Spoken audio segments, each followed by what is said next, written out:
दोस्तों, निशिकांत दुबे भाजपा की फजीहत पर फजीहत कराते जा रहे हैं। पहले उन्होंने जो भारत के मुख्य न्यायाधीश हैं उनको उन्होंने दंगाई बता दिया, और अब देखिए इलेक्शन कमीशन, चुनाव आयोग के एक पूर्व आयुक्त जो मुस्लिम हैं उनको टारगेट कर रहे हैं, बहुत बुरी तरह टारगेट कर रहे हैं। और इसके चलते अब जितने भी पत्रकार हैं वो निशिकांत दुबे की मतलब धुलाई कर रहे हैं। लेकिन दोस्तों देखिए, इस बीच भारतीय जनता पार्टी का भी रुख हमें समझना होगा कि बीजेपी क्या कर रही है। दरअसल भारतीय जनता पार्टी ने भी निशिकांत दुबे के बयानों से किनारा कर लिया है। अलग थलग पड़ चुके हैं निशिकांत दुबे, लेकिन कहते हैं ना कि थेथरई, जो थेथर लोग होते हैं वो चाहे उनके पीठ पर कितना भी हंटर बजे, वो बात थेथरई की ही करेंगे। वही काम निशिकांत दुबे कर रहे हैं। अलग अलग पत्रकारों को दोस्तों आपको मैं ट्वीट दिखाऊंगा, बयान बताऊंगा, और भारतीय जनता पार्टी के शीर्ष नेता ने क्या कहा है निशिकांत दुबे को लेकर और क्या वो आरोप लगा रहे हैं, इन तमाम खबरों पर हम बात करेंगे। दोस्तों, आप सभी का स्वागत करते हैं द लाइव टीवी पर। द लाइव टीवी, सच सबसे आगे।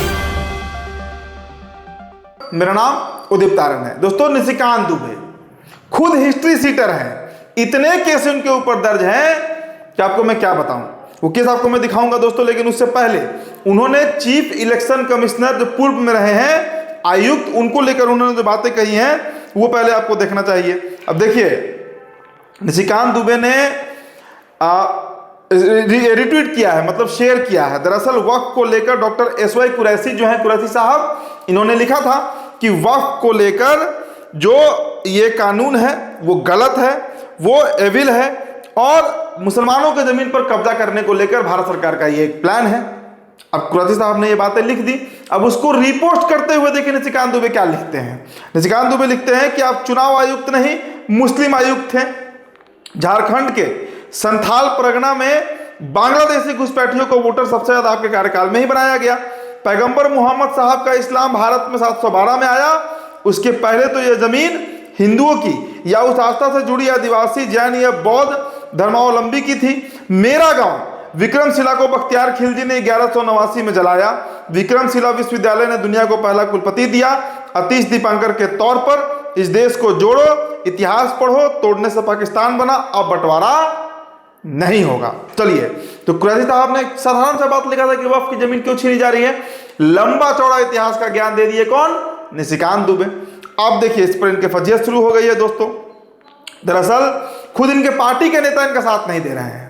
दोस्तों, आपको हम पहले दिखाते हैं कि निशिकांत दुबे के ऊपर कितने केस दर्ज हैं, फिर JP नड्डा का आपको हम बयान भी दिखाएंगे। तो जैसा ध्यान दीजिए दोस्तों कि इनके ऊपर मतलब जो इन्होंने हलफनामा दायर किया था इलेक्शन के समय, आप नजर डालिए जरा सा, आप सिलसिलेवार तरीके से देखते जाइए। इनके ऊपर फ्रॉड का केस है, इनके ऊपर क्रिमिनल ब्रीच का केस है, इनके ऊपर पब्लिक सर्वेंट, बैंकर, मर्चेंट मतलब सरकारी अधिकारियों से बदतमीजी का भी केस है इनके ऊपर फॉर्जरी का केस है, इनके ऊपर पब्लिक सर्वेंट मतलब तो सरकारी अधिकारी उनका मारपीट का भी है। तो कई तरह के, तो पहले खुद ये हिस्ट्री सीटर हैं, कोर्ट में कई केस चल रहे हैं, अगर सजा उजा हो गया तो इनका संसदीय भी जा सकता है। लेकिन ये कर क्या रहे हैं, पहले कोर्ट को देखिए, मजेदार बात यह है कि पहले ये जो चीफ जस्टिस ऑफ इंडिया है उनको टारगेट करते हैं, जबकि खुद कई मामलों में ये इनके ऊपर अलग अलग धारा लगा हुआ है IPC का 406, 171, 420, 467, 468, 322, 153B, क्रिमिनल कॉन्स्पिरेसी, एक से एक धारा लगा हुआ है। और अब देखिए ये किस पर आ गए, कुरैशी साहब पे आ गए जो पूर्व आयुक्त रहे हैं। अब दोस्तों हम चाहेंगे कि जरा सा JP नड्डा साहब का जो बयान है पहले आपको वो हम बताएं कि JP नड्डा ने क्या कहा है। देखिए, भाजपा ने सीधे तरीके से इनसे पल्ला झाड़ लिया है। JP नड्डा ने कहा है कि ये जो बयान दे रहे हैं ये बयान गलत है, और इस बयान से हमारा मतलब भारतीय जनता पार्टी का कोई लेना देना नहीं है, ये उनका व्यक्तिगत बयान है। अब दोस्तों आपको हम कुछ पत्रकारों के भी पोस्ट दिखाते हैं, कुछ पत्रकार किस तरह निशिकांत दुबे पर भड़के हुए हैं। सबसे पहले दोस्तों आप इनको देखिए, स्वाति चतुर्वेदी, इन्होंने लिखा है कि दुबे जी के पास सिर्फ और सिर्फ झूठ का भंडारा है। क्या कमी है उनकी बकवास में, जब कंगना, देखिए दरअसल ये पोस्ट आप पढ़िए पहले। स्वाति चतुर्वेदी ने लिखा है कि poor degree Dubey ji, no amount of trash talk lies and slander get him his heart's desire. क्या कमी है उनकी बकवास में, when even Kangana is rewarded, apply no reply, perhaps Modi is aware of the shady संघियंस। तो निशिकांत दुबे की थेथरई जो है उस पर सब पत्रकार लिख रहे हैं। दोस्तों आपको हम रोहिणी सिंह का एक पत्रकार दिखाते हैं, रोहिणी का एक ट्वीट दिखाते हैं, माफ कीजिएगा। देखिए, इन्होंने भी वही बात लिखा है कि इनका धंधा ही है, निशिकांत दुबे का धंधा ही है दूसरे को गाली दे देना। किसी को कोई सामने वाला हो उसको गाली दे देना है, चाहे वो चीफ जस्टिस हो, चाहे वो चीफ इलेक्शन कमिश्नर रहा हो, कोई सरकारी पदाधिकारी हो। और उसके ऊपर तो केस भी दर्ज किया गया है इनके ऊपर। अभिसार शर्मा ने भी दोस्तों इस पर लिखा है। अभिसार शर्मा ने लिखा है कि गजब बेहुदा आदमी हो, संसद ले अंदर खड़े होकर कायरों की तरह झूठ बोलना, सुप्रीम कोर्ट के खिलाफ भीड़ खड़ी करके अराजकता मचाना, chief justice of India Sanjiv Khanna को गाली देना, ये हिंदू मुस्लिम कहा जाता है बीजेपी के नेता, हिंदू लड़कियों के साथ गैंगरेप कर दुष्कर्म करना, अंकिता भंडारी की हत्या पर जुबान क्यों नहीं खुलती, अराजक इंसान, शेम ऑन यू। तो दोस्तों देखिए अलग अलग तरीके से इनको ट्रोल किया जा रहा है। नड्डा जी भी हाथ खींच चुके हैं, बीजेपी भी हाथ खींच चुके हैं, अलग थलग पड़े हुए हैं। अब दोस्तों आपको हम एक पत्रकार हैं पुनीत भाई, पुनीत कुमार सिंह, इन्होंने जैसा पोल खोला है, धोती खोली है निशिकांत दुबे का, वीडियो देखिए दोस्तों। आप बताइए, ये बांसुरी स्वराज, इनकी एक भी डिग्री भारत की नहीं है। ये सब राष्ट्रवाद पर प्रवचन देने वाले हैं। सब बताते हैं कि तुमको संस्कृत पढ़ना चाहिए और धोती पहनना चाहिए। ये वो लोग हैं इसमें से किस रविशंकर प्रसाद की बेटी कहाँ पढ़ी हुई है और कहाँ रहती है? सबसे बड़ा राष्ट्रवादी ये गुड्डा वाला दुबे, क्या नाम है उसका, निशिकांत दुबे, कन्वोकेशन की तस्वीर डालते हैं लंदन जाकर, गर्व से कहते हैं कि मेरा बेटा इन्वेस्टमेंट बैंकर हो गया है। तो आप तो अपने लिए सारी मलाई चाहते हो और वहां से यहां आकर हमको बताओगे कि देखो जी राष्ट्रवाद ये है। चलिए दोस्तों, तो ये तो निशिकांत दुबे की खबर हो गई। अब आपको बंगाल की हम दो तस्वीरें दिखाते हैं, फेक खबर कैसे चलाया गया। देखिए एक वीडियो शेयर किया गया और वीडियो दरअसल 2014 का वीडियो था और इसमें दोस्तों दिखाया गया कि पुलिस वाले एक व्यक्ति को पीट रहे हैं, ठीक है। अब इसे देखिए दोस्तों, अभी जो दंगा चल रहा है बंगाल में उसको लेकर कनेक्ट किया गया।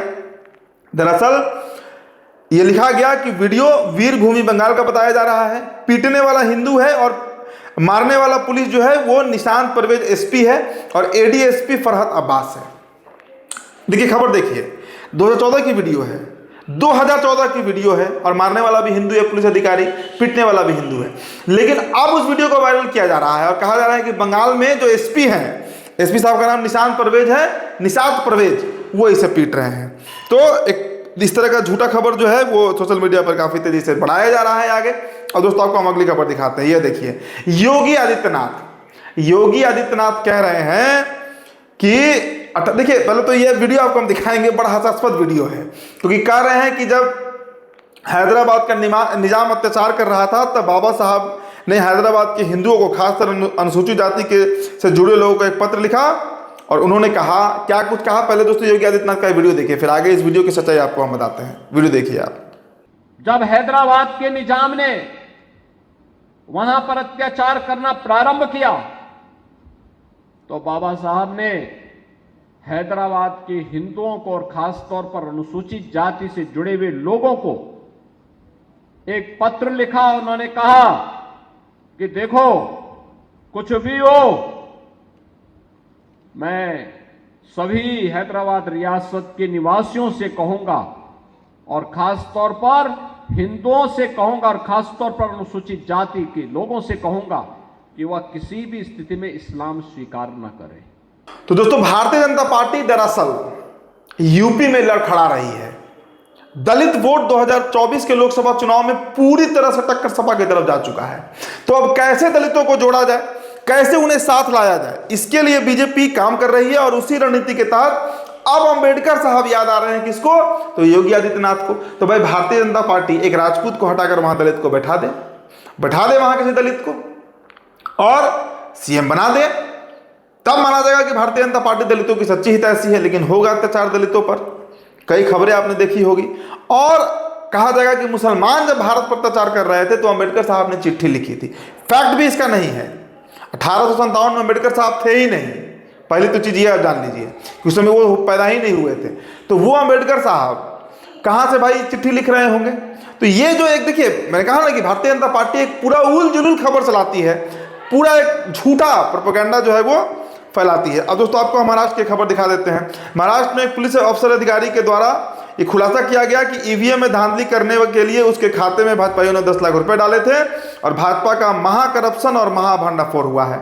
अखिलेश यादव ने दोस्तों ये वीडियो शेयर किया है, वीडियो देखिए आप। 21/10/24 तारीख बघा 21/10/24 कोणी पाठवले मग तुम्ही म्हणताय 465 बॅलन्स होते ऐका ना ते एन्काउंटरचा आताच घेऊ नका एन्काउंटर थोडं बाजूला ठेवा पैसे कसे चलिए दो और खबर आपको बताते हैं दोस्तों। मस्जिद की गिराने की खबर है। पहली खबर संदौली मस्जिद है, 3 महीना तक गिराना होगा अवैध निर्माण, मस्जिद कमेटी को नगर निगम आयुक्त कोर्ट ने लगाई फटकार। तो ये मस्जिद की तस्वीर आप देख लीजिए, अभी आधा बना है लेकिन इसे अवैध निर्माण बताकर इसे गिराया जा रहा है और हिमाचल प्रदेश की ये खबर है। और दूसरा, इलाहाबाद हाईकोर्ट ने स्टे लगा दिया है एक मस्जिद को गिराने के लिए, मतलब नहीं गिराने के लिए स्टे लग गया है उसके ऊपर। दरअसल इलाहाबाद हाईकोर्ट ने फतेहपुर मस्जिद की ध्वस्तीकरण पर लगाई रोक, यूपी सरकार से 2 हफ्ते में जवाब मांगा गया है। तो फिलहाल दोस्तों इस रिपोर्ट में इतना ही, बहुत बहुत शुक्रिया।